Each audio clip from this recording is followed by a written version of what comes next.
Tabassum Khan was born in Uttar Pradesh in 1960. She graduated from Kanpur University with a degree in BA. Tabassum presents landscapes and animal forms, and her expression moves from abstract to meditative Zentangle.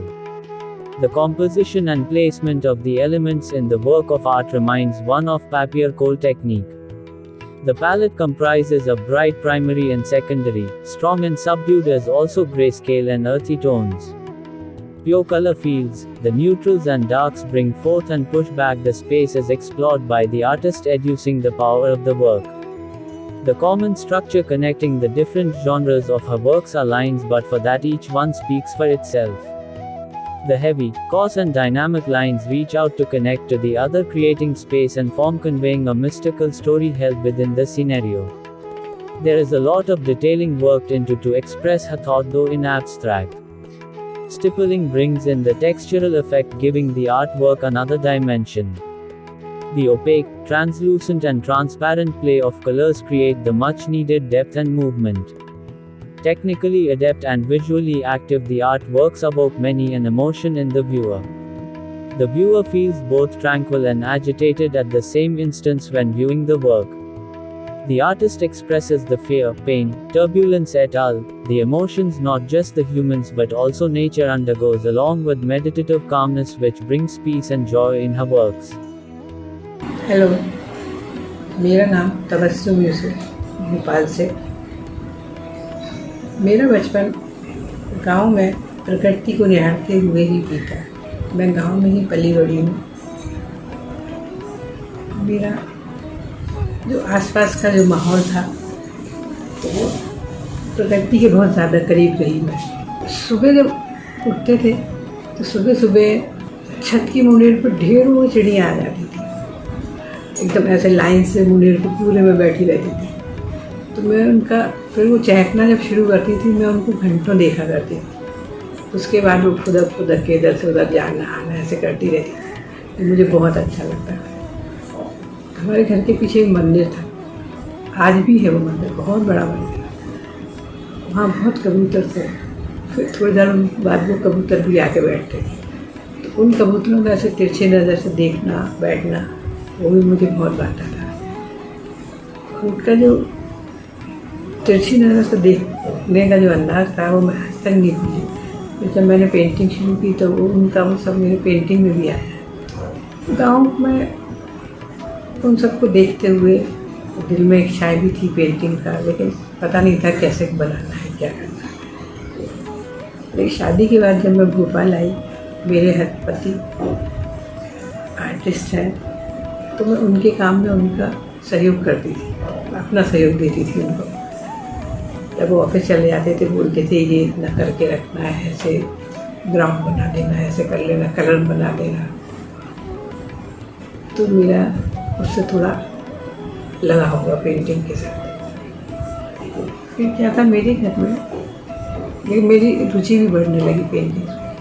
मेरे घर में स्वामी जी का आना जाना, मंजीत बाबा, राजा साहब, कारण जी, ये सब लोग नाटक के जो रंगमंडल के बहुत बड़े कलाकार हैं,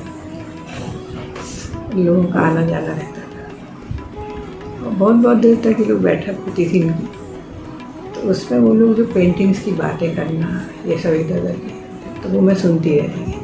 तो कहीं एक जगह इकट्ठा होता रहा ऐसे। फिर मैंने छोटे छोटे स्केच करती थी मैं पेपर, मगर इकट्ठा करती रहती थी, दिखाया कभी नहीं था किसी को। फिर थोड़ा जब बच्चे बड़े हुए, उसके बाद मैंने अपना काम शुरू किया धीरे, लेकिन फिर भी नहीं दिखाया किसी को, करती ज़रूर थी। फिर क्या जो पेपर वर्क था, उसको मैंने कुछ लोगों को दिखाया था, तो उन लोगों को सबको बहुत पसंद आया, तो बोले इसको बड़ा करो। तो फिर उसको मैं कैनवास पे लेकर आ गई। फिर जब कैनवास पे बनाना शुरू किया, तो उसको मैंने भेजा, कंपटीशन वगैरह में भेजना शुरू किया। जब वहाँ कंपटीशन में भेजा तो लोगों को काम पसंद आया, और वहाँ मुझे प्रोत्साहन भी मिला, पुरस्कार भी मिलने लगे, और कुछ आमदनी भी होने लगी। तो उससे मेरा उत्साह दिन दूना रात चौगुना मतलब बढ़ने लगा। तो मैं अपने घर के काम को करने के साथ साथ पेंटिंग के काम को भी मैं अहमियत देने लगी और मैं रोज़ सुबह 1-2 स्केच तो करती हूँ सुबह। उसके बाद मेरा काम भी चलता है घर का, पेंटिंग्स भी करती हूँ। तो जो मेरा ये शौक़ था ये अब धीरे धीरे व्यवसाय बनने लगा। फिर क्या हुआ, मुझे प्रफुल्ला गोल्ड मेडल पुरस्कार मिला तो मेरा उत्साह जो बहुत बढ़ा। मतलब बॉम्बे आर्ट सोसाइटी में भी चयन हुआ, तो ऐसे बढ़ता गया। फिर मैं वहाँ अकेली गई, एग्जीबिशन देखने गई, तो थोड़ा हिम्मत भी आई कि नहीं मैं कुछ कर सकती हूँ, अपने घर को संभालते हुए ये सब काम कर पाऊँगी। इजिप्ट में 2018 में मुझे सिम्पोजियम में जाने का मौका मिला। ये शायद 22 दिन के लिए मैं गई थी वहाँ पर। तो वहाँ पर लकड़ी की नाव पर पेंटिंग करनी थी, तो जो मैंने की तो लोगों को बहुत पसंद आई वो। फिर वहाँ के पेपर्स में निकलना, पत्रकार लोगों का मेरे साथ इंटरव्यू करना, तो ये मुझे बड़ा अच्छा लगा कि लोग मुझे मेरे काम को पसंद कर रहे हैं। मैं घर के काम करने के साथ साथ स्केच को मैंने कभी नहीं छोड़ा। स्केच तो करती रहती थी, छोटे बड़े जैसे भी। जब वो मुझे अच्छे लगते थे कि बहुत अच्छा, तो उसको मैं कैनवास पे भी कन्वर्ट करती थी। तो क्या हुआ, 2019 में मुझे रशिया जाने का मौका मिला। वहाँ पर 1 महीने की रेसिडेंसी थी पेंजा में, और वहाँ 5 बाई 7 के 4 काम करने के बड़े कैनवास में। तो वो मैंने किए। तो वहाँ जिन्होंने मुझे बुलाया था, ऑर्गेनाइज़ किया था जिन्होंने वो रेसिडेंसी का था, तो उनको अच्छा लगा। उनका एक काम और बना के देंगे छोटा, तो मैंने कहा ठीक है। तो मैंने 1 बाई 3 का भी इनको कैनवास, और शायद 14-15 मैंने पेपर वर्क भी किए वहाँ पे। मतलब काम करने के लिए तो गई थी, तो काम करती रहती थी। तो उन लोग को बहुत अच्छा लगा, उनने मुझे बहुत सपोर्ट किया। मैं वहीं थी जब पेंजा में, तभी मुझे नेशनल अवार्ड की सूचना मिली कि मुझे नेशनल अवार्ड मिला है। तो मेरी खुशी की सीमा ही नहीं रही कि मतलब, लेकिन थोड़ी देर में मुझे थोड़ा वो भी लगा कि मैं अपने देश में जिस उस अवार्ड की इतनी अहमियत है उसको मैं रिसीव करने नहीं जा पाई। तो वो तो मेरे को अफसोस तो रहेगा उसका ताउम्र कि मैं वो अपना अवार्ड लेने नहीं जा सकती। लेकिन वहाँ मेरे काम को लोगों ने पसंद किया। ये जब मैंने सुना दूसरे आर्टिस्टों से कि लोगों को अच्छा लग रहा था, तो मुझे दिल को बहुत सुकून मिला कि चलो थोड़ी मेहनत मेरी सफल हुई। और इससे मेरा इंटरेस्ट भी बढ़ने लगा कि आमदनी भी हो रही थी, तो इंटरेस्ट भी हुआ। जो पहले मेरा शौक़ था वो मेरा व्यवसाय हो गया। फिर कोविड लग गया। फिर एक कन्याकुमारी में कैंप था नेशनल ललित कला अकादमी वालों का, उन्होंने मुझे बुलाया। वुमेंस का कैंप था, 38 या 37 वुमेन थी, तो उसमें एक मैं भी थी।